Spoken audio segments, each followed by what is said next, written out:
9. Ned Lowe. Edward Ned Lowe, nacido en la pobreza en Londres en 1690, comenzó su carrera como delincuente a una edad temprana como ladrón. Emigró a Massachusetts cuando era joven y vivió allí hasta 2 años después de la muerte de su esposa en 1719, momento en el que se convirtió en pirata, que operaba en la costa de Nueva Inglaterra, las Azores y el Caribe. Durante su carrera de 3 años, Lowe mantuvo una flota de 3 a 4 barcos. En este corto tiempo, capturó y quemó al menos un centenar de embarcaciones con la ayuda de su tripulación, mientras ganaba notoriedad como uno de los piratas más despiadados que jamás haya existido. Descrito por Sir Arthur Conan Doyle como salvaje y despiadado y un hombre de brutalidad asombrosa y grotesca, Ned tenía una inclinación por torturar a sus víctimas antes de asesinarlas. En uno de sus actos de crueldad más famosos, cortó los labios de un capitán de barco portugués como castigo por arrojar un tesoro al mar. Luego, según los informes, cocinó los labios amputados y lo obligó a comérselos. Luego procedió a masacrar a toda la tripulación.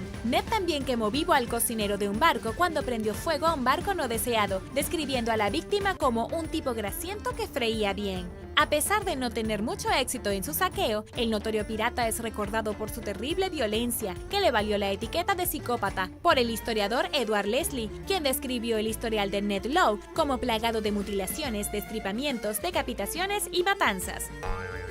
Número 8. Francis Springs. Francis Springs comenzó su carrera en el mar como un intendente del despiadado pirata Ned Lowe a principios del siglo XVIII. Pero un desacuerdo entre la pareja en 1724 sobre la disciplina de un miembro de la tripulación llevó a Springs a abandonar a Ned durante la noche y a abrirse por su cuenta. Con una bandera negra similar a la de Lowe, Springs y su tripulación zarparon hacia las Indias Occidentales e inmediatamente se pusieron en manos a la obra para capturar y saquear barcos. Y parece que Springs tomó una página del manual de Lowe cuando se trataba de torturar a los prisioneros. En un extraño incidente, Springs saqueó un barco portugués y sometió a su tripulación a una tortura llamada el sudor, que consistía en encender un anillo de velas alrededor de los cautivos y obligarlos a correr alrededor del mástil del barco mientras los golpeaba con objetos afilados. Luego prendió fuego al barco con la tripulación a bordo. En un momento dado, Springs hizo que muchos de sus prisioneros fueran llevados a tierra en la bahía de Honduras. Sus heridas mostraban signos reveladores de tortura y, según los informes, los obligaron a comer platos de cera de velas durante su cautiverio. En una captura, Springs y la tripulación subieron a los prisioneros a las velas principales y superiores del barco y los dejaron caer contra la cubierta. Nadie sabe el verdadero alcance de su carrera o cuál fue su destino final, pero el perdón real que Springs esperaba obtener de la corona británica nunca se materializó. Evadió la captura en numerosas ocasiones, mientras seguía aterrorizando a otros barcos británicos.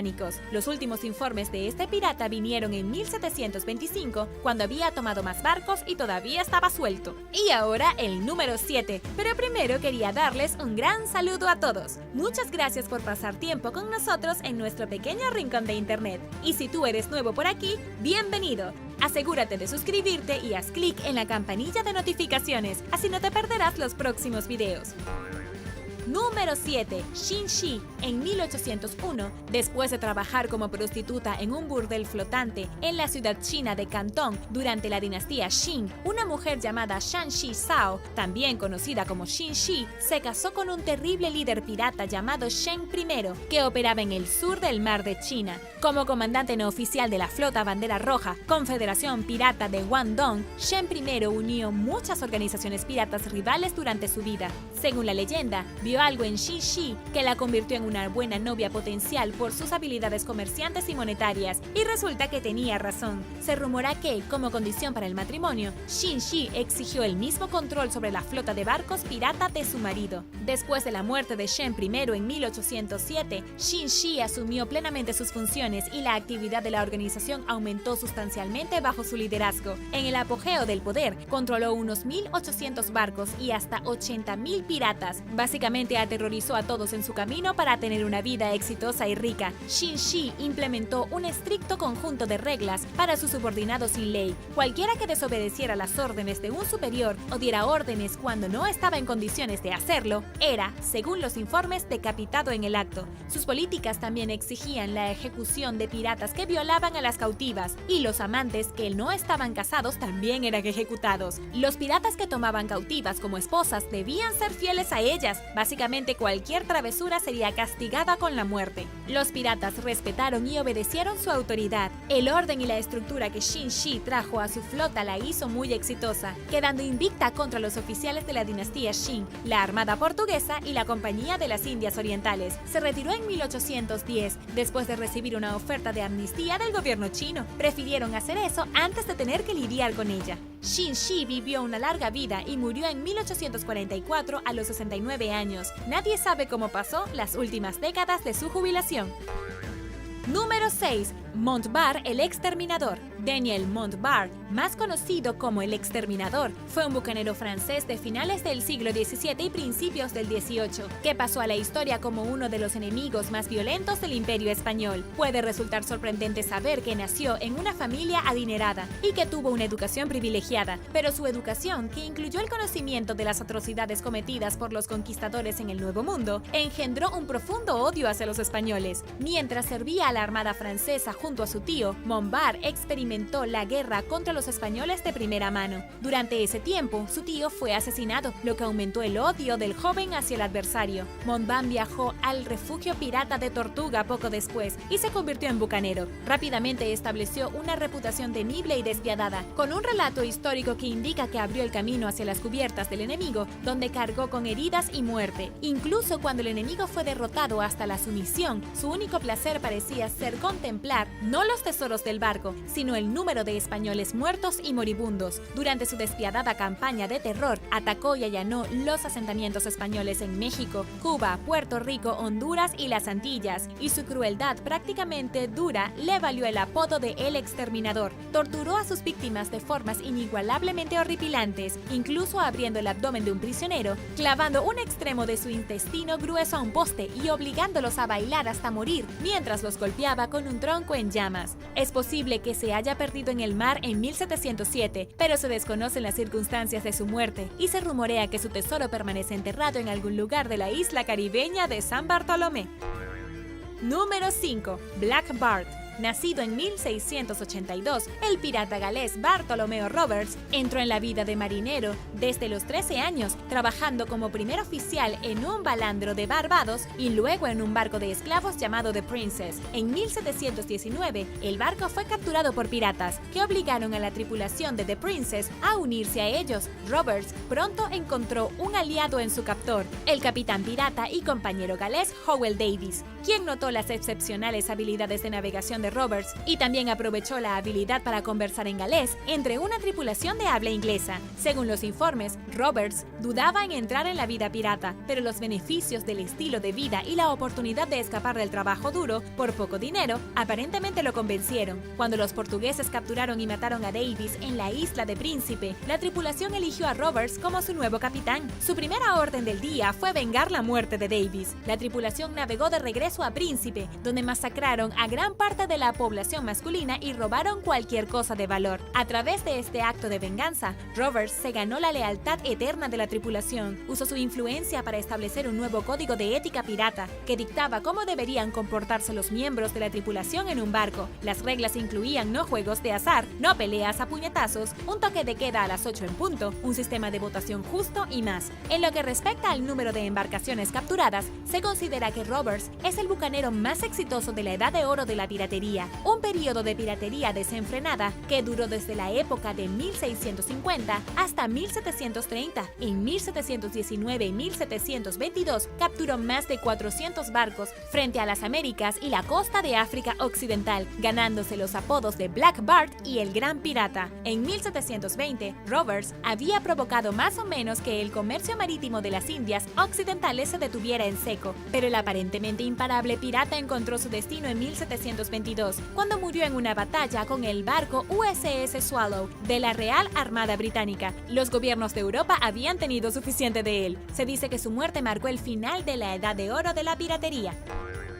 Número 4. La reina pirata Grace O'Malley. Grace O'Malley fue reina de la dinastía irlandesa O'Malley, pero es más conocida como la reina pirata del siglo XVI, que pasó casi 4 décadas saqueando barcos ingleses en alta mar. La familia O'Malley había construido su riqueza tanto en el comercio legítimo como en la piratería, por lo que era natural que ella continuara con el legado después de la muerte de su padre. Utilizando su conocimiento político a su favor, eligió maridos que aumentaron su poder. Cuando el primer marido de O'Malley murió en una emboscada en 1554, en medio de una lucha de poder por el control de un castillo, la madre de 3 hijos heredó sus barcos de combate. Se divorció de su segundo marido en 1567, después de solo un año de matrimonio, y tomó el control de sus bienes mientras lo mantenía de alguna manera como un aliado. Aunque O'Malley comandaba una flota relativamente pequeña de 20 barcos, ejercía un poder considerable para una mujer de su tiempo, con ciertos hombres a su cargo en el apogeo de su carrera. Sus tripulaciones recogieron sobornos de los barcos entrantes cuando entraban en la desembocadura de Clough Bay y les concedieron un paso seguro a cambio. Cuando la reina Isabel I llegó al poder en 1558, estableció una rivalidad con O'Malley en sus intentos de obtener un mayor control en Irlanda. O'Malley respondió atacando los barcos ingleses a lo largo de la costa irlandesa e incluso repelió con éxito a un ejército que había sido enviado para controlarla. En un sorprendente giro de los acontecimientos, O'Malley recurrió a la diplomacia en 1584, cuando buscó el apoyo de Isabel I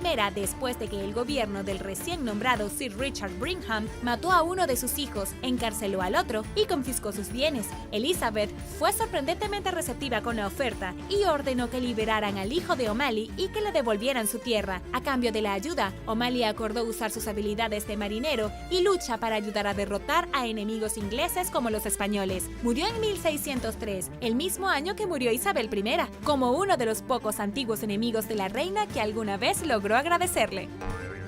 Número 3. François l'Olonnais. Jean d'Avenant, que más tarde sería conocido como François l'Olonnais, llegó al Caribe como sirviente contratado en la década de 1650. Completó su servidumbre en 1660 y fue a Santo Domingo francés en Haití, donde se convirtió en bucanero. L'Olonnais apuntó a los barcos españoles y estuvo cerca de morir apenas 1 o 2 años después de su carrera, cuando los soldados españoles atacaron a su tripulación naufragada en México. Sobrevivió por poco cubriéndose de sangre y haciéndose el muerto. Poco después, l'Olonnais y su tripulación se dirigieron a Tortuga, donde mantuvieron como rehén a todo el pueblo. Mientras esperaba, decapitó a casi toda la tripulación de un barco español que había sido enviado desde Cuba para matar a su grupo. El despiadado capitán le perdonó la vida a un hombre y lo envió de regreso a Cuba para enviar un mensaje a los españoles. L'Olonnais ganó notoriedad por sus brutales métodos de tortura, que incluían cortar la carne de sus víctimas, quemarlas vivas, atar cuerdas alrededor de la cabeza con los prisioneros hasta que se les salieran los ojos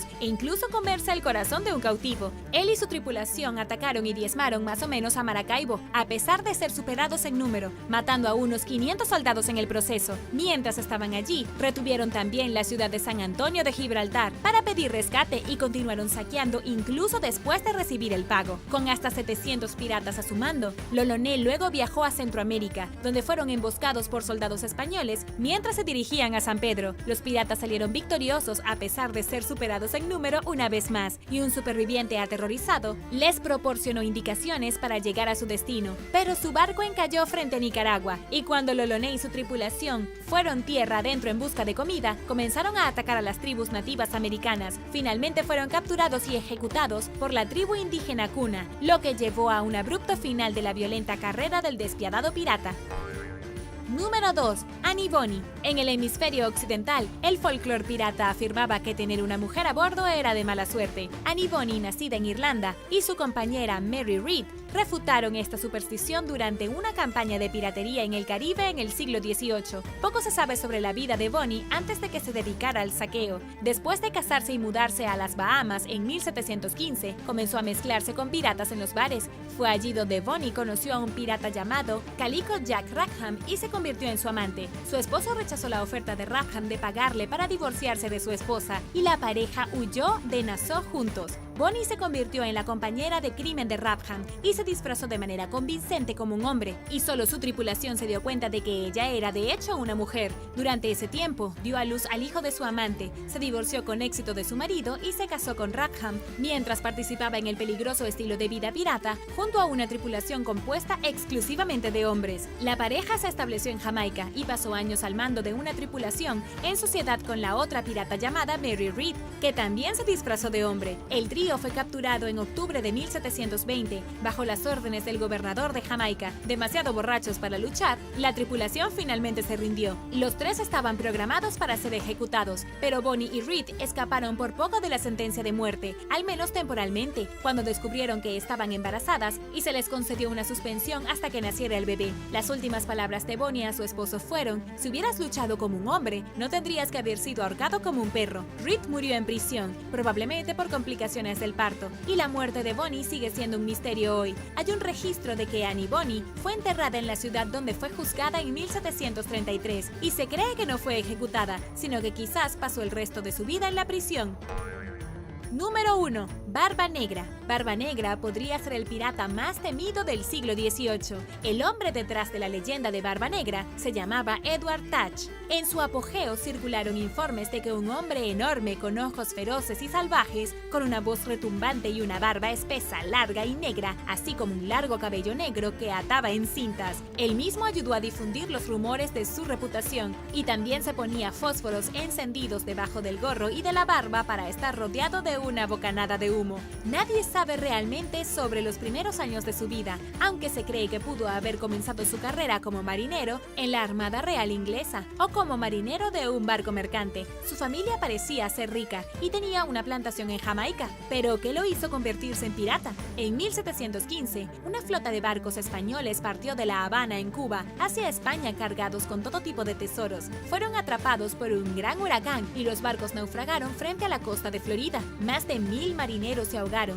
y se convirtió en un frenesí para los piratas ingleses, los corsarios y todos los demás que vinieron a saquear los barcos destruidos. Es aquí donde Barba Negra aparece por primera vez en el registro histórico como pirata. Se ganó una reputación temible y asesina, operando en las Indias Occidentales y frente a la costa este de América del Norte. Se unió a una tripulación encabezada por el capitán Benjamin Hornigold en 1716. Trabajaron juntos hasta que Hornigold se retiró al año siguiente y la pareja cometió numerosos actos de piratería y expandió su flota. Uno de los actos más famosos de Barba Negra se produjo en 1717, cuando capturó un barco de esclavos francés llamado la Concorde. Dejó a la tripulación en el barco y la carga humana en San Vicente y las Granadinas, y reutilizó el barco para su propio uso, equipándolo con 40 cañones y renombrándolo La Venganza de la Reina Ana. La carrera de Barba Negra solo duró 2 años, pero fueron 2 buenos años de saqueo, infundiendo terror en los corazones de los hombres. Se hizo famoso en ese corto periodo de tiempo por su crueldad y su éxito en el robo de muchos barcos.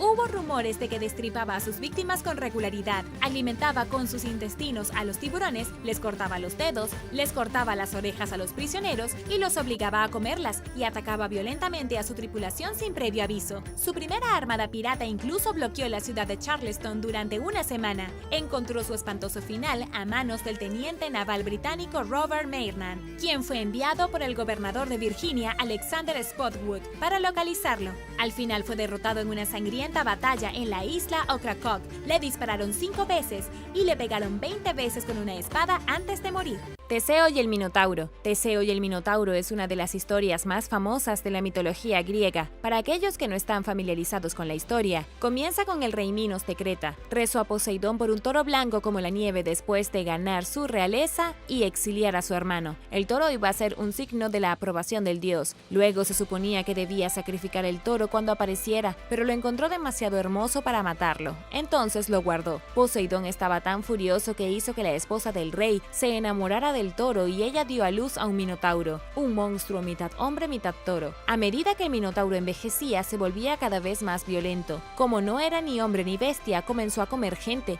Siguiendo el consejo del oráculo, el rey construyó un enorme laberinto debajo del palacio para ocultar el resultado de la aventura de su esposa. El único hijo humano del rey Minos fue asesinado por los atenienses, por lo que, como venganza, los atacó continuamente sin piedad hasta que acordaron enviar a 7 hombres y 7 mujeres jóvenes como tributo tributo que serían enviados al laberinto como sacrificio por el Minotauro. Cansado de este reinado del terror, Teseo, el hijo del rey Egeo, se ofreció como voluntario para matar a la criatura. La hija del rey Minos se enamoró de él y decidió ayudarlo a escapar del laberinto mortal. La princesa Ariadna le dio al príncipe Teseo una bola de hilo para ayudarlo a encontrar el camino. Mató al Minotauro y pudo salir, llevándose a otros atenienses y princesas con él. Pero, ¿cuánto de esta leyenda es cierta? El palacio del rey Minos fue descubierto por Sir Arthur Evans en 1894. Lo conocemos hoy como el Palacio de Knossos. Lo realmente espectacular es que debajo del palacio, los arqueólogos encontraron las ruinas de un laberinto extremadamente complejo. El laberinto, antes de ser abandonado y desmoronarse, era tan elaborado que hubiera sido casi imposible encontrar la salida sin un mapa. Ahora bien, no sabemos si Teseo fue un héroe real y es dudoso que un minotauro haya estado alguna vez en el laberinto, pero los arqueólogos han demostrado que tanto el palacio como el laberinto eran reales, dando bastante credibilidad al mito.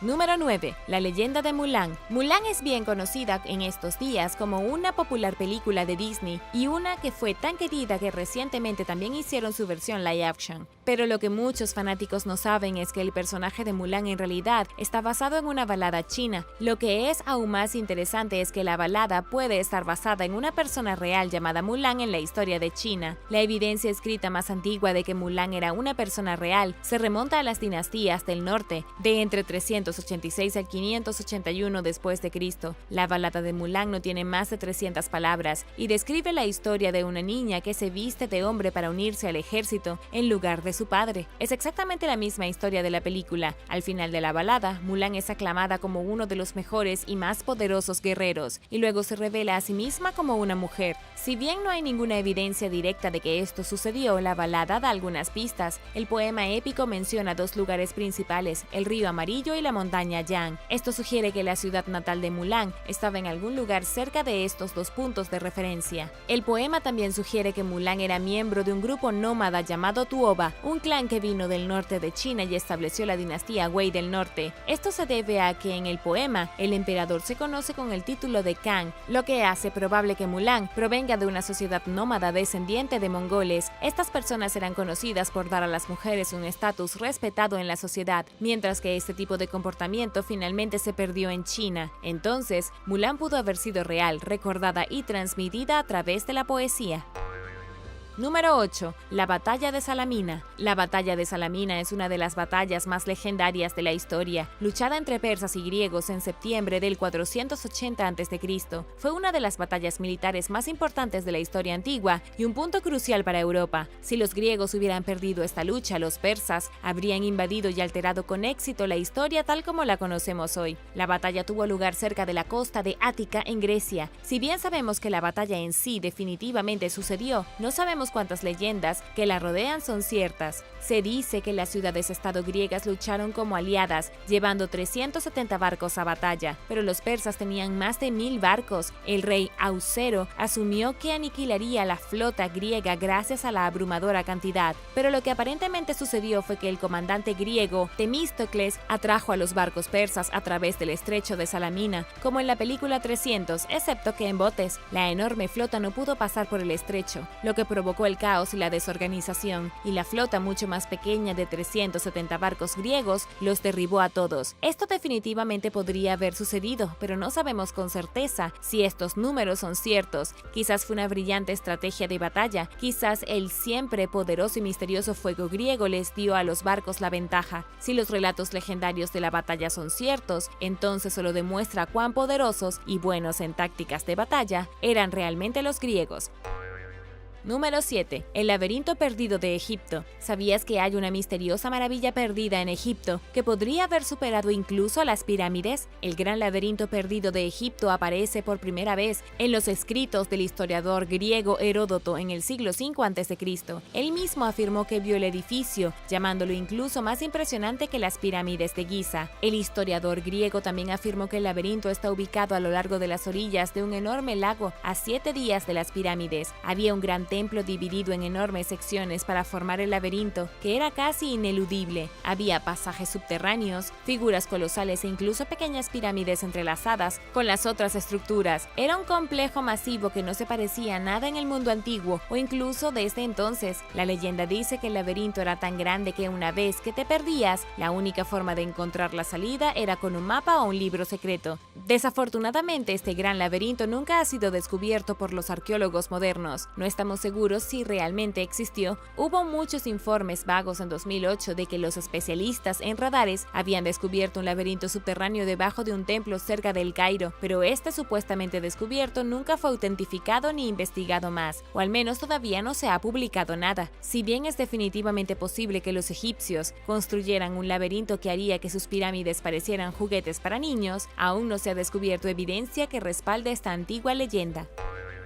Número 6. Pele, la diosa del volcán. Pele es la diosa de Kilauea, en Hawái, gobernante del fuego y los volcanes. Según la leyenda hawaiana, Pele llegó a Hawái después de ser expulsada de su tierra natal en Tahití. Cruzó el océano en una canoa, pero su hermana la perseguía porque Pele se había metido con su marido. La hermana de Pele casi la mata, pero Pele sobrevivió cavando fogatas gigantes, lo que hoy conocemos como los muchos volcanes de Hawái. La hermana de Pele finalmente se enteró de que todavía estaba viva y regresó para terminar el trabajo. A través de todos los combates, los grandes bosques de Hawái fueron quemados. La hermana de Pele la mató al final y Pele se convirtió en una diosa. Hay muchas versiones diferentes en esta historia, pero los cimientos siguen siendo los mismos, y aunque estas diosas nunca existieron físicamente, es posible que algunas partes de la historia hayan sucedido. Específicamente el bosque está siendo quemado por volcanes. Los científicos saben hoy que la lava fluyó continuamente durante más de 60 años en el siglo XV, cubriendo gran parte de Hawái en lava. Los polinesios locales pueden haber interpretado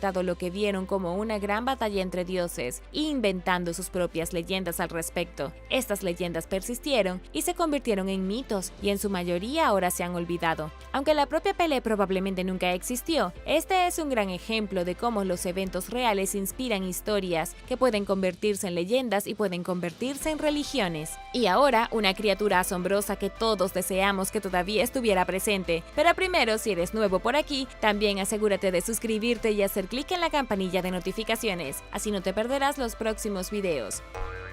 Número 5. Los unicornios. Los unicornios fueron una vez animales muy reales. Hay una razón por la que los unicornios han prevalecido en las mitologías de Oriente y Occidente durante miles de años. Pero la trampa es un poco espeluznante. Los unicornios probablemente no comenzaron como caballos blancos con cuernos dorados que tuvieran propiedades mágicas. Probablemente tampoco tenían lágrimas que pudieran curar a los heridos o sangre que pudiera otorgar inmortalidad. En cambio, el unicornio era probablemente un rinoceronte peludo que se extinguió hace unos 29.000 años. National Geographic informa que el cráneo fosilizado de un rinoceronte peludo fue descubierto en Kazajstán, con un solo cuerno que sobresale de su cabeza. La bestia medía más de 4 toneladas, más de 3.6 metros de largo y probablemente alrededor de 1.8 metros de alto. Habría sido absolutamente enorme y una verdadera fuente de inspiración para la gente del Neolítico. Es muy posible que nuestros antepasados vivieran junto a estas misteriosas criaturas parecidas a rinocerontes durante varios miles de años. Después de que se extinguieron, continuaron las historias sobre estas majestuosas criaturas. Es por eso que en todo el mundo los unicornios se ven de manera ligeramente diferente a las leyendas antiguas. A veces, el unicornio es un ciervo, a veces un burro y a veces una cabra. El único atributo consistente es un solo cuerno que sobresale de su frente. ¿Qué piensas del legendario unicornio? ¿Era realmente un rinoceronte peludo o estaba inspirado en otra cosa? Déjame saberlo abajo en los comentarios. Número 4. Los 12 trabajos de Hércules. Hércules es posiblemente el héroe legendario más famoso del que todavía hablamos hoy, y según los historiadores, probablemente era una persona real. Seguramente no era el hijo de Zeus, y es poco probable que alguna vez luchara contra una hidra o matara a una quimera, pero sus famosos 12 trabajos pueden haber sido realizados por alguien durante la Edad de Piedra. Hércules tenía muchos enemigos, incluso antes de nacer. Zeus tuvo un romance con un mortal, y cuando su esposa Hera se enteró, se dispuso a destruir destruir al bebé Hércules. Cuando creció se casó y tuvo hijos, pero Hera le lanzó un hechizo mágico que lo obligó a asesinar a su propia familia. Hércules fue a ver a Apolo y le suplicó que lo castigara, y para expiar sus pecados, Apolo le ordenó que realizara 12 labores para el rey micénico. Incluían luchar contra monstruos, limpiar establos y robar ganado de un gigante. Uno de estos enemigos era el león de Menea, un león excepcionalmente fuerte y asesino. Luego estaba la hidra, un monstruo serpiente venenoso de 9 cabezas.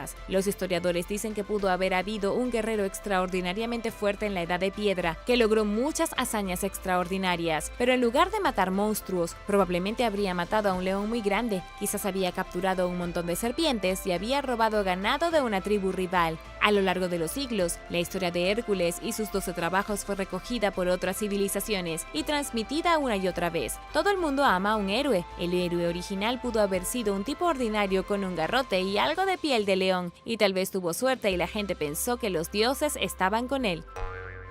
Número 3. El Gran Diluvio. Los científicos coinciden en que alguna vez hubo una gran inundación que cubrió de agua muchas partes del mundo. Esta inundación ocurrió en los albores de la historia moderna, devastando la región de Mesopotamia. Durante las excavaciones de 1928, los arqueólogos de un par de sitios antiguos, Ur y Kish, descubrieron evidencia de depósitos de inundaciones. Definitivamente hubo algunas inundaciones en Mesopotamia en los albores de la civilización, y las inundaciones probablemente también afectaron a otros lugares en todo el Mediterráneo. Esta experiencia compartida se transmitió luego de generación en generación. Según Robert Ballard, uno de los mejores arqueólogos submarinos del planeta, hace 12.000 años el mundo estaba cubierto de hielo. En Connecticut, el hielo tenía aproximadamente 1.6 kilómetros de altura, y esto llegó hasta el Polo Norte. Entonces, cuando todo ese hielo comenzó a derretirse al final de la Edad de Hielo, hizo que los niveles del mar en el mundo aumentaran y provocaran una gran inundación en Mesopotamia. Pero ahora la gran pregunta: ¿todo este diluvio se correlaciona directamente con la historia de Noé y su arca en la Biblia?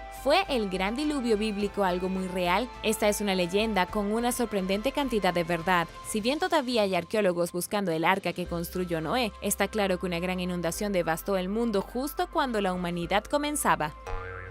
Número 2. El oráculo. El oráculo de Delfos es una de las mujeres más importantes del mundo antiguo de Grecia. Ella era una sacerdotisa del templo de Apolo que practicaba la adivinación o ver el futuro. Uno de los errores más grandes que comete la gente cuando piensa en el oráculo es que ella era solo una persona. Esto simplemente no es cierto. Había muchos oráculos y en cada uno de ellos había una mujer real seleccionada por los sacerdotes en el santuario de Delfos para predecir el futuro en el templo. En realidad eran conocidos como Pitia, y cuando uno moría, otro ocupaba su lugar. Gracias a los registros históricos y la evidencia arqueológica, sabemos que realmente hubo oráculos y que los griegos se tomaban muy en serio sus visiones del futuro, pero a diferencia de mitos, probablemente no tenían poderes especiales. Los científicos creen que el templo de Apolo, donde el oráculo dio sus proclamas, fue construido sobre una figura en el suelo. Fue a partir de esta fisura que los gases se elevaron desde las profundidades de la Tierra. Cuando el oráculo inhalaba estos vapores, entraba en una especie de trance, pero no porque los dioses le estuvieran hablando, sino porque estaba siendo afectada por vapores tóxicos. Lo que la gente antigua vio como un estado de éxtasis divino tiene una explicación científica, pero en la antigüedad, la ciencia y lo divino eran uno. El calor y el gas que se escapaban de las oscuras cuevas y las grietas del suelo implicaban que era la entrada al inframundo, ¿y quién podía decir algo diferente?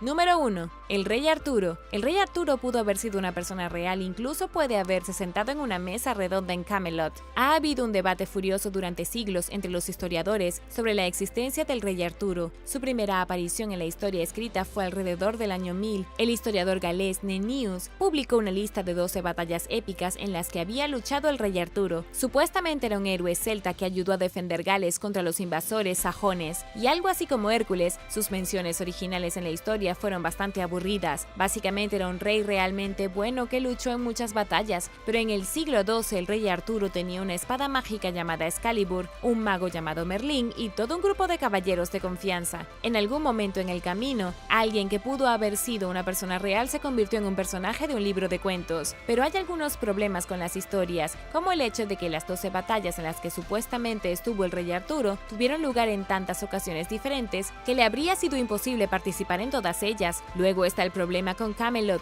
su legendario castillo. Si bien hay alrededor de media docena de fortalezas misteriosas en la frontera entre Gales e Inglaterra, que podrían haber sido Camelot, ninguna de ellas ha sido autentificada. El rey Arturo puede haber sido realmente un rey, o puede haber sido simplemente un personaje ideado por un historiador galés hace 1000 años. La verdad es que simplemente no lo sabemos. Choque de meteorito. Los científicos se han quedado sin palabras tras el impacto de un meteorito en el camino de la entrada a la casa de un hombre sorprendido en Inglaterra. Este fue un descubrimiento seriamente inesperado. La bola de fuego cayó del cielo nocturno, se estrelló contra el camino de la entrada y luego fue encontrado por el dueño de la propiedad. El hombre dijo que escuchó un traqueteo la noche del impacto del meteorito, pero no supo lo que era hasta la mañana siguiente, cuando salió y comenzó a encontrar fragmentos de la roca espacial increíblemente rara por todo el lugar. Durante los días siguientes, recogió y embolsó fragmentos del meteorito en su camino de la entrada y jardín. Luego llevó los fragmentos al Museo de Historia Natural para ver con qué estaba lidiando. Esta fue la primera vez desde 1991 que se recolectaron rocas espaciales en el Reino Unido. Los investigadores lo identificaron rápidamente como condrita carbonosa,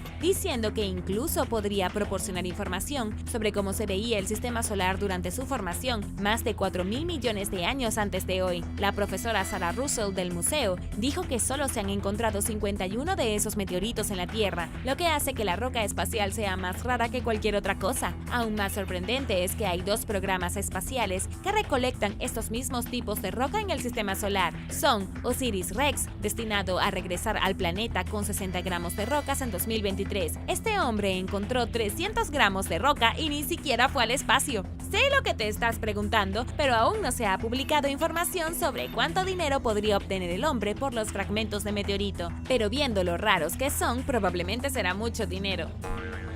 Número 9. Necrópolis romana. Excavaciones en Eslovenia han revelado una necrópolis romana tardía, con más de 350 misteriosos esqueletos. Las excavaciones estuvieron en curso durante aproximadamente un año, justo en medio de la calle después de que se encontraran pruebas de la necrópolis durante las obras viales. Durante los últimos 12 meses, el tráfico se ha desviado para permitir que los arqueólogos tengan espacio para trabajar. Los carriles se cerraron y causó un poco de confusión, pero para los peatones que pasaban por allí fue muy emocionante, ya que podrían seguir el proceso de los arqueólogos mientras iban al trabajo o a la escuela. Y justo antes de que llegara la fecha límite, los arqueólogos encontraron otra estructura, una iglesia cristiana primitiva junto al cementerio. La necrópolis romana se construyó cuando el imperio tenía un puesto de avanzada aquí en Eslovenia, llamado Emona. Hasta ahora, se han desenterrado más de 40 sarcófagos de piedra, así como una tumba más compleja. Los entierros se remontan a entre los siglos IV y V, una época en la que el Imperio Romano ya era predominantemente cristiano. Sorprendentemente, los arqueólogos encontraron ajuar funerario en algunos de los entierros, lo cual es extraño porque una vez que el cristianismo se impuso, la práctica de enterrar a las personas con sus objetos de valor casi se detuvo. Esto solo muestra cuánto tiempo les tomó a los romanos abandonar sus viejas costumbres y convertirse completamente a la nueva religión. Uno de los artefactos más impresionantes encontrados fue un cuenco de vidrio inscrito en griego dentro del sarcófago de una mujer. Los arqueólogos creen que probablemente fue un miembro importante de la sociedad, tal vez incluso una monja. Su esqueleto fue encontrado con tela con hilos de oro, en lo que parece ser la tumba más ornamentada de todo el sitio. Número 8.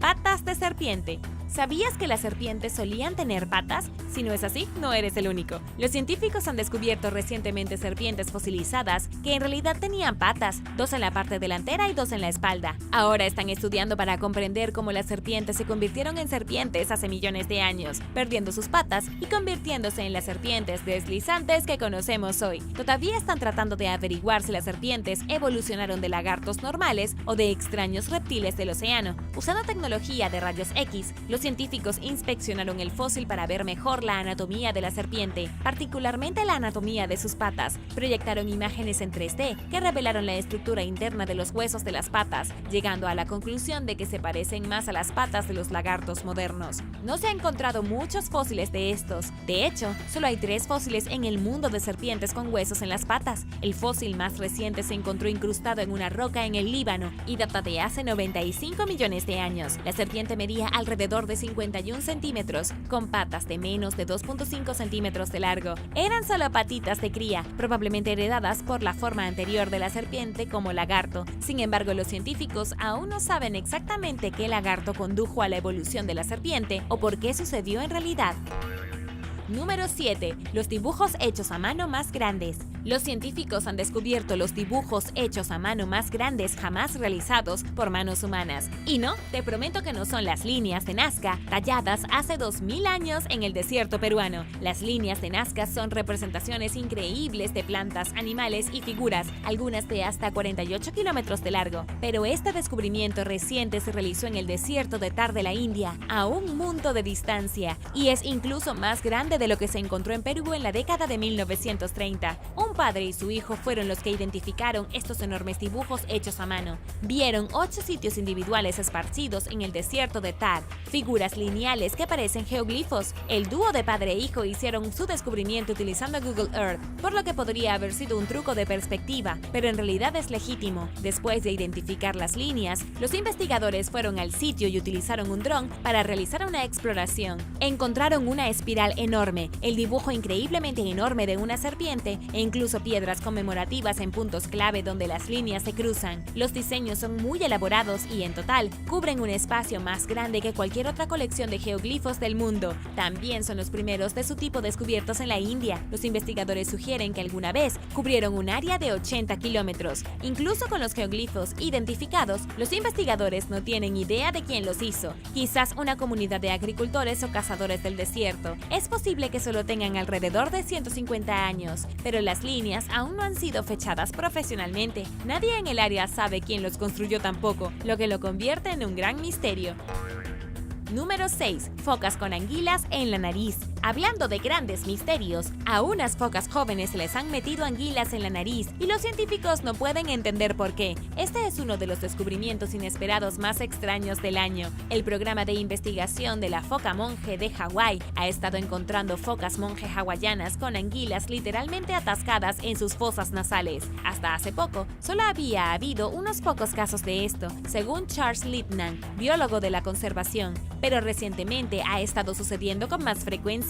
Específicamente, a las focas se les atascan las anguilas en la fosa nasal derecha con más frecuencia. Los investigadores no tienen la menor idea de por qué. Pero ¿cómo afecta esto a la foca? Para el caso, ¿cómo sucede en primer lugar? Los investigadores creen que tienen algo que ver con la pereza de las focas. Realmente no les gusta cazar para alimentarse, prefieren encontrar comidas escondidas y fáciles de atrapar, como las anguilas. Entonces, cuando las focas hurgan en la arena de los arrecifes de coral en busca de animales que se esconden, van tras las anguilas. En defensa propia, las anguilas pueden meterse deliberadamente en las narices de las focas y luego atascarse. Aún más grave es que las focas pueden vomitar a las anguilas, lo que hace que salgan chorros por la fosa nasal derecha, como si escupiera un fideo de espagueti. Desafortunadamente, una anguila en la nariz es una sentencia de muerte. Las focas no pueden respirar correctamente y a la vez que la anguila muerta comienza a pudrirse, las bacterias pueden infectar a la foca y enfermarla de muerte. Afortunadamente, los investigadores han estado prestando atención y quitando las anguilas cada vez que las encuentran atrapadas en la nariz de alguna foca.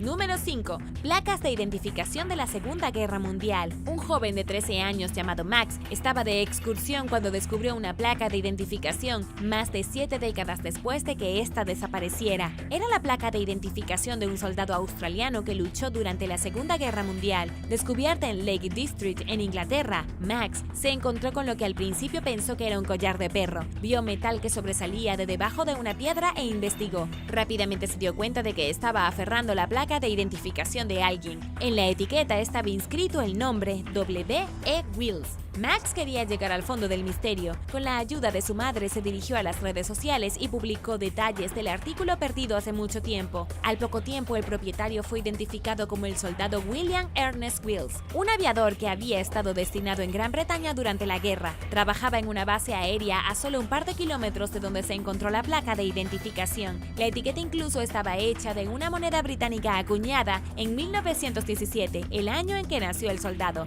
A partir de aquí, la historia se vuelve trágica. Max y su madre descubrieron que a pesar de que el soldado regresó a casa de la guerra con vida, murió poco después en un accidente automovilístico a la edad de 43 años. Aún así, Max pudo enviar la placa de identificación a la hija del soldado, que estaba a la vez emocionada de recibir esta parte de la historia de su padre. Yo también estuviera encantada. ¿Tú no lo estarías? Y ahora el número 4. Pero primero es hora de agradecer a todos por su apoyo al canal. Muchas gracias. No estaríamos aquí sin gente como ustedes. Y si tú eres nuevo por aquí, bienvenido. Y asegúrate de suscribirte y hacer clic en la campanilla de notificaciones. Así no te perderás los próximos videos. Número 4. Extraterrestres en la Antártida. En la Antártida puede haber un búnker alienígena secreto escondido a plena vista. Por indignante que parezca, algo que se asemeja a una base misteriosa fue descubierto en el continente gracias a Google Earth. Como ya sabrás, la Antártida ha estado congelada durante miles de años, lo que para muchas personas significa que la base debe haber existido antes de que los humanos comenzaran a construir ciudades. Esto plantea la pregunta: ¿qué estaban haciendo los extraterrestres construyendo una base en la Antártida hace miles de años y cómo podría haber influido en la humanidad? La base no ha sido confirmada al 100% como real. Después de todo, el descubrimiento se realizó mirando imágenes de satélite. En las imágenes hay claramente una especie de entrada ubicada en una ladera de la colina nevada, aparentemente descubierta gracias al derretimiento de la nieve y el hielo. También parece haber tubos ocultos bajo el hielo, lo que sugiere algún tipo de sistema de ventilación. La base también es enorme y se extiende por kilómetros. Si resulta ser real, la base probablemente podría haber contenido una ciudad alienígena completa. Si no es una base alienígena, tal vez es algún tipo de proyecto ultra secreto o simplemente una ilusión óptica. Hay otros que afirman que la base no es ajena en absoluto, sino en realidad hecha por el hombre, tal vez las ruinas sobrantes de alguna gran ciudad civilizada que prosperó en la Antártida antes de que se congelara. ¿Tú qué piensas? Déjame saberlo abajo en los comentarios.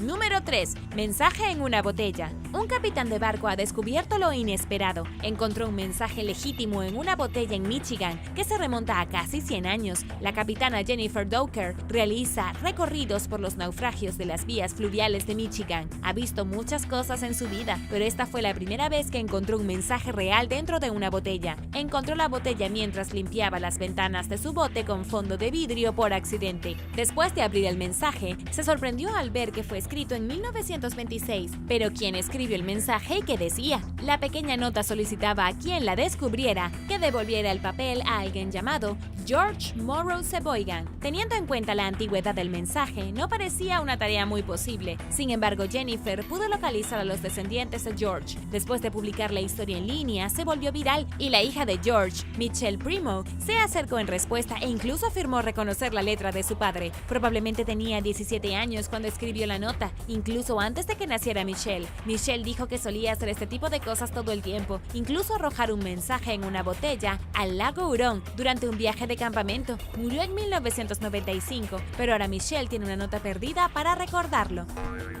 Número 2. Monedas en la orilla del río. En los Países Bajos, un hombre con un detector de metales descubrió más de 100 monedas romanas antiguas en la orilla del río A. Fue un descubrimiento bastante significativo y después de que los arqueólogos se enteraron, descendieron al río en masa. Se produjo una excavación que resultó en el descubrimiento de aún más artefactos. Liesbeth Claes, de la Universidad de Leiden, descubrió más monedas, un colgante de bronce de un arnés de caballo e incluso algunas hachas antiguas. Las monedas descubiertas se acuñaron en algún momento entre el 27 a.C. y el 180 después de Cristo, pero desafortunadamente para el hombre con el detector de metales, las monedas no resultaron ser muy valiosas. Históricamente significativo, sí, pero prácticamente sin valor monetario. ¿Pero de dónde proceden las monedas romanas? Esa es la gran pregunta. Los investigadores creen que pueden haber sido arrojadas al río a propósito por los romanos, que necesitaban cruzarlo. Básicamente eran ofrendas a la deidad que creían que controlaba el río, lo que les permitiría transportar sus valiosos bienes al otro lado. Los ríos eran sagrados en la antigua Roma y para no caer víctimas de la mala suerte o de ahogarse, por lo general era necesario hacer ofrendas. O eso, o había una persona que custodiaba el río y todas esas monedas eran un peaje que se pagaba por cruzarlo. Número 1. Restos de nativos americanos. La construcción en Columbus, Indiana, ha llevado a un descubrimiento impactante de restos de nativos americanos que podrían tener entre 2000 y 3000 años. El profesor de arqueología Christopher Smith ha estado analizando los restos, pero aún no puede averiguar de dónde provienen. Los huesos fueron encontrados por trabajadores de la construcción que estaban construyendo los cimientos de un nuevo edificio detrás de una cárcel local. Después de encontrar los huesos, se pusieron en contacto con el Departamento de Recursos Naturales de Indiana, que involucró a los arqueólogos. Rápidamente se hizo evidente que los huesos son antiguos, definitivamente desde antes de que los europeos se establecieran en América. Los que construyeron la prisión lo hicieron sobre un antiguo cementerio. Tienen suerte de no haber sido perseguidos por poltergeist todo este tiempo. Junto con los cadáveres, el arqueólogo encontró artefactos del siglo XIX, lo que sugiere que el cementerio se había utilizado como asentamiento hace 300 años. El gran problema ahora es tratar de averiguar a quién pertenecen los huesos. Los restos son anteriores a cualquier tribu nativa americana conocida en el área, lo que lo hace difícil. Podrían ser parientes de las tribus Shawnee o Potawatomi, pero nadie está realmente seguro. Podrían ser incluso más antiguos. Bosque torcido. En Polonia hay un lugar extraño y misterioso conocido como el Bosque Torcido, donde los pinos están retorcidos y desfigurados, moviéndose en ángulos extraños para crear un paisaje como ningún otro. Aproximadamente 400 árboles aquí están mutados de formas extrañas, todos ellos apuntando al norte y nadie sabe por qué. El bosque se encuentra a las afueras de la pequeña ciudad de Gryfino, que fue destruida en su mayor parte durante la Segunda Guerra Mundial, y según el New York Times, la historia de los árboles fue destruida junto a ella. En ningún otro lugar del planeta hay tantos árboles doblados como en este lugar. Fueron plantados a principios de la década de 1930 y algunos de ellos se inclinaron hacia afuera hasta 1 metro antes de doblarse hacia atrás y crecer hacia arriba. Los árboles más altos aquí miden alrededor de 15 metros de altura. Por lo que pueden deducir los expertos, los árboles se dañaron cuando eran muy jóvenes, pero no saben qué lo provocó. William Renfree, un científico de plantas jubilado de la Universidad de Manitoba, dice que no hay una explicación fácil. William dice que el bosque retorcido no nació de la genética, sino de algo ambiental. Es posible que las fuertes nevadas hayan causado que los árboles crecieran como un resorte y los hicieran doblarse, pero es bastante improbable. Habrían tenido entre 7 y 10 años cuando les sucedió lo que les sucedió, y si fuera por la nieve intensa, habría otros árboles como estos en todo el mundo. Otros científicos proponen que esta área específicamente podría tener una atracción gravitacional única, que de alguna manera obligaría a los árboles a crecer hacia los lados. Otra idea popular es que durante la invasión de Polonia durante la Segunda Guerra Mundial, los tanques enemigos atravesaron el bosque aplastando todos los árboles, obligándolos a crecer torcidos. En cualquier caso, nadie está seguro de por qué estos árboles en esta área aislada crecen todos torcidos juntos.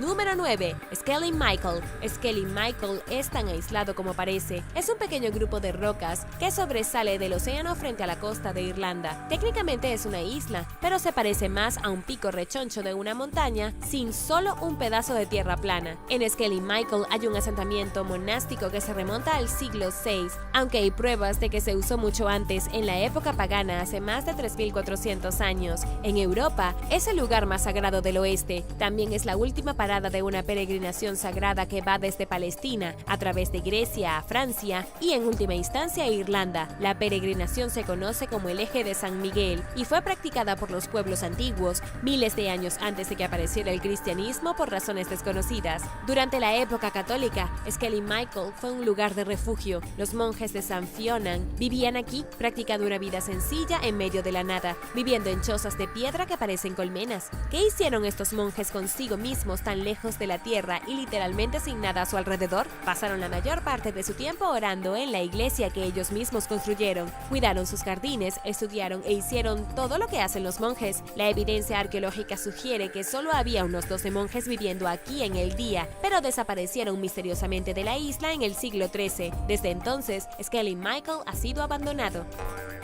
Número 8. Casa de lava. En California, en medio de unas calles suburbanas, hay una casa y no mucha gente sabe cómo llegó allí. Se conoce localmente como la Casa de Lava, porque en toda la propiedad hay montones de rocas de lava. Al parecer fue construida por alguien llamado Jerry Gans, el hombre que inició la producción en masa de cinturones de seguridad. Había querido construir una casa con una costosa roca de lava importada, pero la ciudad no se lo permitió. A este hombre le tomó 20 años luchar contra los funcionarios de la ciudad para que finalmente se aprobara su extraña fantasía arquitectónica, pero después de 2 años de construcción todo se paralizó. La tranquila ciudad de Tiburón no ha hecho nada con él desde entonces, aparte de intentar desesperadamente venderla, pero nadie quiere comprar una casa a medio construir, especialmente una que está hecha parcialmente de rocas de lava. En estos días, el misterioso caparazón de la casa de lava se usa para fiestas ilegales. También es una ubicación privilegiada para los fotógrafos urbanos, a quienes les gusta explorar las espeluznantes salas subterráneas. La casa ha existido desde los años 90, y aunque la ciudad sabe de qué se trata, los residentes locales han perdido todo recuerdo de lo que se suponía que era la casa de lava.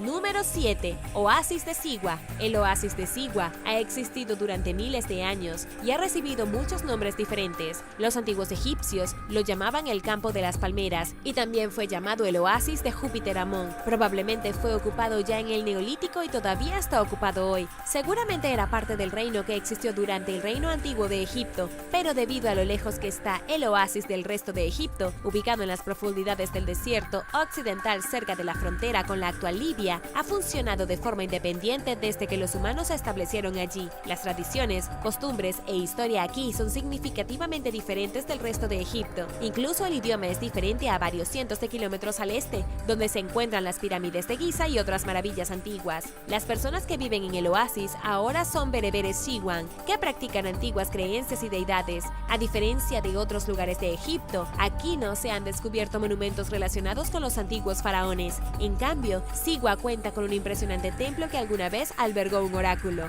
Este era el oráculo de Amón y Alejandro Magno lo consultó, momento en que el oráculo anunció a Alejandro como un dios y respaldó su gobierno legítimo de todo Egipto. Se cree que Cleopatra también visitó el oasis para consultar con el oráculo. Otro hecho interesante es que el cristianismo nunca se estableció aquí. El oasis es simplemente demasiado remoto. El Islam llegó a Siwa en el 708 después de Cristo, aunque realmente no se afianzó hasta 1150 cuando los defensores del oasis de Siwa finalmente fueron derrotados. Hasta el día de hoy sigue siendo uno de los lugares más místicos y menos visitados de Egipto. Número 6. Lago de Kawayen. En medio de la nada, en Java Occidental, en Indonesia, hay un volcán misterioso que contiene un lago de ácido casi puro dentro de su cuenco. Es uno de los lugares más increíbles y aislados del mundo. Este es el volcán Kawayen, y el lago turquesa en su cráter es el lago ácido más grande del mundo, con un nivel de pH por debajo a 0.3, en comparación con el jugo de limón, que tiene un pH de 2. El ácido de batería tiene un nivel de pH de solo 1. El nivel 0.3 no es excelente y casi instantáneamente mataría a todos los peces de su pecera. Lo realmente extraño es que la acidez del lago volcánico tiene un efecto directo en los ríos cercanos, debido a que muchos ríos en el área en realidad comienzan en el lago, con el agua moviéndose río abajo. Los niveles de pH de los ríos son completamente disparatados. Los agricultores usan esta agua para regar sus cultivos y se ha encontrado que tiene un nivel de pH de entre 2.5 y 3.5. Básicamente, los agricultores riegan sus cultivos con ácido de batería puro. Pero, ¿por qué el lago se ve tan hermoso? Tiene un bello color turquesa y se ve muy atractivo, especialmente cuando el clima es cálido y quieres nadar. Bueno, según la NASA, el color proviene de materiales disueltos en el agua, incluidos elementos como el ácido clorhídrico y el ácido sulfúrico. En otras palabras, este no es el mejor lugar para detenerse a nadar por la tarde. También hay una columna que se desplaza perpetuamente hacia el oeste desde el cráter, que es básicamente una nube gigante de gas tóxico. Número 5. Mesgor. En Rusia hay una ciudad llamada Mesgor, que podría ser el equivalente ruso al Área 51. Es una ciudad cerrada ubicada en los montes Urales, a más de 193 kilómetros de la capital de la región. La ciudad fue fundada en 1979 para albergar a personas que trabajan en una base secreta en el monte Yamantau. En realidad, la ciudad comenzó como un proyecto de construcción en la década de 1970, en respuesta a la creciente potencia nuclear de los Estados Unidos. En lugar de solo ser una base, era una ciudad entera que estaba destinada a ser un secreto. Se ha dicho que aquí se encuentra una enorme instalación subterránea para mantener lo que sea que esté sucediendo lejos de los satélites espías de los Estados Unidos, que detectaron actividades sospechosas en los años 90. Nadie sabe qué tan grande es la instalación, aunque algunos afirman que podría tener 1036 kilómetros cuadrados. Tiene todos los signos reveladores de una base gubernamental secreta, al igual que el Área 51, y nadie sabe realmente lo que sucede allí. Según informes oficiales, se supo que almacenan almacenó 73 ojivas nucleares después de la Guerra Fría. Eran SS-23 extremadamente poderosas, con 365 veces la potencia de la bomba nuclear lanzada en Hiroshima. Finalmente fueron desmanteladas, pero este lugar probablemente alberga un sitio de lanzamiento de armas nucleares. Es tan grande que puede albergar a unas 60.000 personas con filtración de aire que puede purificar el aire de cualquier tipo de ataque nuclear o químico. Las preguntas sobre el sitio no han recibido respuestas y Rusia se apega a la historia de que es un proyecto de obras públicas. Se parece a un sitio nuclear secreto de la investigación gubernamental. ¿Tú qué piensas? Déjame saberlo abajo en los comentarios. Y ahora el número 4. Pero primero quería agradecerles rápidamente a todos por su apoyo al canal. Muchas gracias. Y si tú eres nuevo por aquí, también asegúrate de suscribirte y hacer clic en la campanilla de notificaciones, así no te perderás los próximos videos.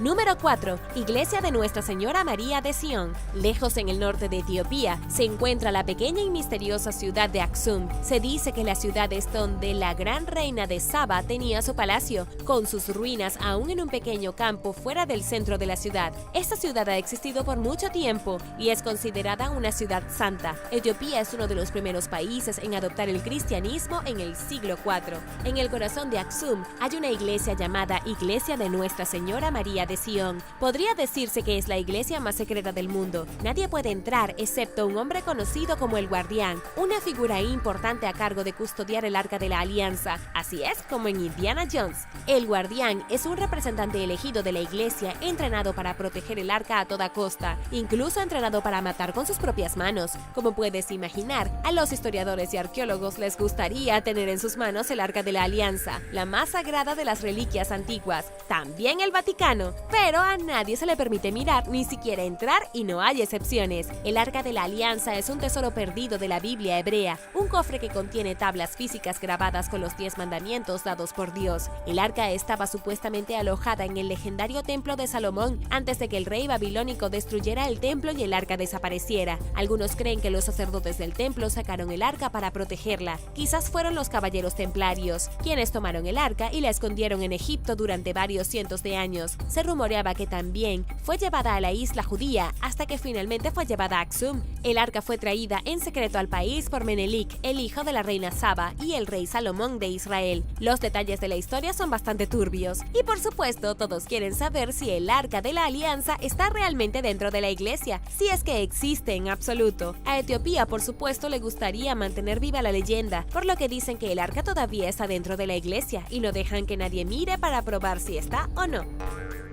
Número 3. Isla del Coco. La Isla del Coco está a 547 metros de Costa Rica y ha sido parte del país desde 1832. La isla no es más que una selva tropical apenas tocada por manos humanas. Es remota, misteriosa y puede haber un tesoro enterrado en la isla por un valor de $1.000 millones.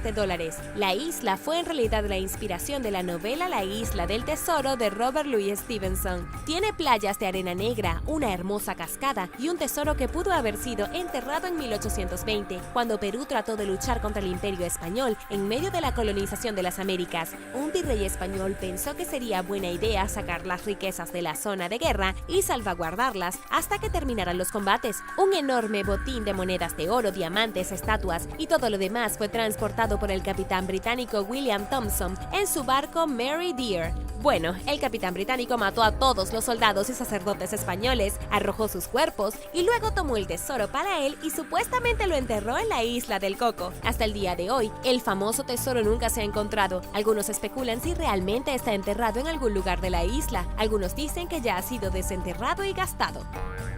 Número 2. Castillo de Winnickenny. En la apartada campiña de Massachusetts hay un castillo que parece pertenecer a la Inglaterra medieval. Fue construido por el químico James Nichols, inspirado en los antiguos castillos y estructuras de Europa. Extrañamente, James construyó el castillo con 991 metros cúbicos de rocas glaciales. Esto lo hizo entre 1873 y 1875, y en ese momento simplemente lo usaba como casa de verano. Fue nombrado Castillo de Winnickenny. Hoy, el castillo se encuentra encuentra en el borde del lago Kenosha, mirando hacia abajo desde 76 metros por encima. Es la estructura más extraña y fuera de lugar de Massachusetts, e incluso podría estar encantada. En 1885, solo 10 años después de la construcción, James Nichols entregó el castillo a su primo, quien luego lo vendió 10 años después a la creciente ciudad de Haverhill. Eventualmente se convirtió en un parque público. Fue devastado por un misterioso incendio y luego en su mayoría lo dejaron en paz. Hoy se encuentra en el área de conservación del parque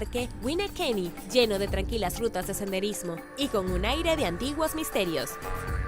Número 1. Cráter Cabeza de Diamante. El cráter Cabeza de Diamante es una formación geológica única en el borde de la isla Waikiki. También es el monumento más reconocido de todo Hawái y es famoso por su ruta de senderismo histórica. El monumento en sí tiene aproximadamente 192 hectáreas, pero ¿de dónde vino este enorme y misterioso cráter? Según el gobierno de Hawái, se formó hace 300.000 años durante una sola explosión del volcán. Cuando terminó la explosión y todas las partículas se asentaron, se formó el cráter. Desde entonces, el volcán ha permanecido inactivo, permitiendo que el cráter se convierta en un parque salvaje. Y por supuesto, el cráter Cabeza de Diamante tiene una importante historia militar. Había bacterias instaladas en la cima del cráter que podían dirigir el fuego de artillería contra los aviones de combate japoneses de la Segunda Guerra Mundial. Se construyó un faro de navegación sobre el cráter en 1917 y si tienes suerte, es posible que veas una ballena nadando más allá de la orilla en un día despejado. Gracias por ver el video. ¿Cuál de estos lugares misteriosos te encantaría visitar?